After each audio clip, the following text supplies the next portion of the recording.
नवऱ्याच्या प्रेयसीने त्याच्याच घरात घुसून त्याच्या पत्नीची हत्या केली. 22 एप्रिलला छत्रपती संभाजीनगरमधून ही बातमी आली. विवाहबाह्य संबंधांतून हत्या झाल्याची अनेक प्रकरणं याआधी घडली आहेत. पण हे प्रकरण जरा विचित्र होतं. शैला सोनार या आरोपीनं आपल्या प्रियकराच्या पत्नीची निर्घृणपणे हत्या केली होती. मुख्य म्हणजे या हत्येसाठी तिनं खूप आधीपासूनच नियोजन केल्याची माहिती समोर येते. हत्येचा प्लॅन यशस्वी करण्यासाठी तिनं रिव्हॉल्व्हरचा वापर करायचं ठरवलं होतं. पण तो प्लॅन फसला तर तिच्याकडे हत्येचा प्लॅन बी सुद्धा तयार होता. तिने आपल्या पर्समध्ये हत्येसाठी लागणाऱ्या हत्यारांचा साठाच ठेवला होता. तिने केलेल्या या हत्येची सध्या महाराष्ट्रभर चर्चा होते. संभाजीनगरमध्ये घडलेलं हे प्रकरण नक्की आहे काय? या हत्येचा नेमका घटनाक्रम कसा होता? या हत्येमागे वेगळाच अँगल असल्याचा संशय व्यक्त का केला जातोय? पाहूया त्या व्हिडिओमधून. नमस्कार, मी शार्दूल आणि तुम्ही बघताय बोल भिडू. छत्रपती संभाजीनगरच्या वाळूज MIDC मध्ये महेंद्र सोनपेठकर यांचा एक लघु उद्योग आहे.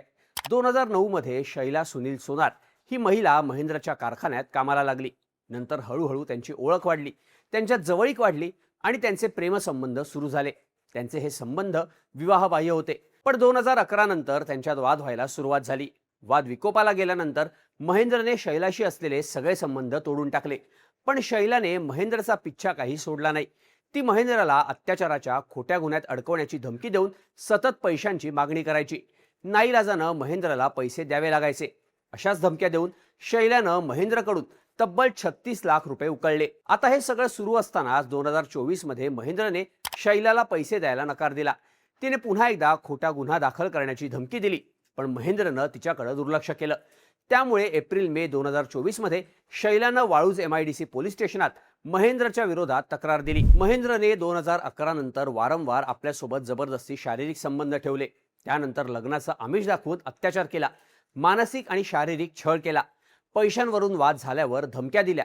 कंपनीत काम करत असताना महेंद्रने मला ढकलून दिलं, ज्यामुळं हात मशीनमध्ये जाऊन गंभीर दुखापत झाली, असे आरोप शैलानं महेंद्रवर आपल्या तक्रारीत केले होते. पोलिसांनी या प्रकरणाची चौकशी करत एक चार्जशीट तयार केली. या कारवाईमुळे महेंद्रच्या संबंधांविषयी त्याची पत्नी साधना आणि आई केसरबाई यांना समजलं. याआधी शैलाचं घरी येणं जाणं असल्यानं महेंद्रच्या पत्नी आणि आईला तिच्याबद्दल माहिती होती. मधल्या काळात शैलानं महेंद्रच्या घरात शिरून त्यावर ताबा मिळवण्याचा प्रयत्नही केला होता. त्यामुळे महेंद्रची पत्नी साधना आणि शैला यांच्यात बरेच वाद होऊ लागले. साधनानं आपला अपमान केला हे विचार शैलाच्या डोक्यात घोळू लागले. ह्याच रागातून शैलानं साधनाचा काटा काढायचं ठरवलं, असं महेंद्रची आई केसरबाई यांनी तक्रारीत म्हटलंय. 22 एप्रिलच्या सकाळी बजाजनगरच्या वडगाव कोल्हाटी परिसरात असलेल्या साई श्रद्धा पार्कमध्ये राहणारा महेंद्र नेहमीप्रमाणे कारखान्यात निघून गेला. त्यानंतर त्याची दोन्ही मुलं सुद्धा शाळेत गेली. घरात साधना आणि तिची सासू केसरबाई या दोघीच होत्या. तेव्हा सकाळी 10 वाजता महेंद्रची प्रेयसी शैला सोनार त्यांच्या घरी आली. केसरबाईंनी तिला घरात घेतलं. त्याच क्षणी शैलानं लोखंडी गेट आतून ओढलं आणि त्याला कुलूप लावून गेट बंद करून घेतलं. या सगळ्या गोंधळानं साधना बाहेर आली. तिनं शैलाला इथं कशाला आलीस असं विचारलं आणि महेंद्रला फोन करण्याचा प्रयत्न केला. शैलानं जरासाही उशीर न करता पर्समधून विदेशी बनावटीचं एक रिव्हॉल्व्हर काढलं आणि ते शैलावर रोखलं. शैला ट्रिगर दाबणार तेवढ्यात केसरबाईंनी हिम्मत करून शैलाच्या हातातून बंदूक हिसकावून घेतली आणि खिडकीच्या बाहेर फेकून दिली. पण तरीही शैला थांबली नाही. तिने लगेचच पर्समधला पेपर स्प्रे काढून तो साधना आणि केसरबाईंच्या डोळ्यावर फवारला. त्यांच्या डोळ्यांची प्रचंड आग होऊ लागली. दोघेही या हल्ल्यातून सावरण्याचा प्रयत्न करत असतानाच शैलानं सोबत आणलेला चाकू काढून साधनावर सपासप वार करायला सुरुवात केली. साधना जीव वाचवण्यासाठी गेटकडे धावली.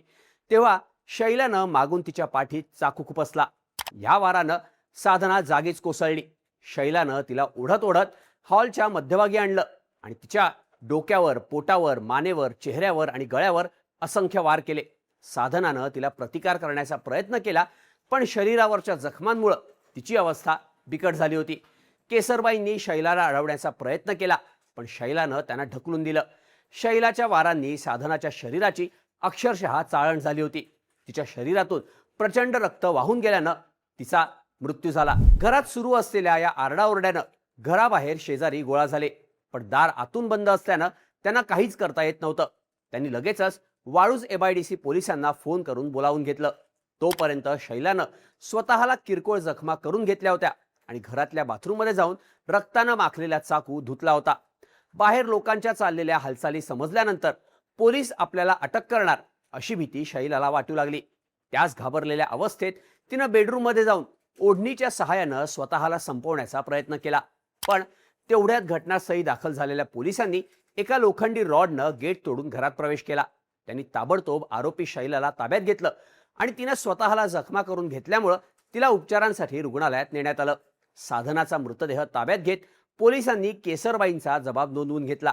थोड्याच वेळात घटनास्थळी दाखल झालेल्या फॉरेन्सिक टीमनं अपार्टमेंटच्या पार्किंग जवळ पडलेलं पिस्तूल ताब्यात घेतलं. हत्येत वापरलेला चाकू आणि इतर सगळे पुरावे गोळा करण्यात आले. साधनाचा मृतदेह पोस्टमॉर्टमसाठी पाठवण्यात आला. आरोपी शैला सोनार सध्या वाळूज MIDC पोलिसांच्या ताब्यात असून तिच्यावर उपचार सुरू आहे. शैलाला महेंद्रच्या पैशांची चटक लागली होती. महेंद्रकडून लाखो रुपये उकळून सुद्धा तिची पैशांची ही भूक थांबली नाही.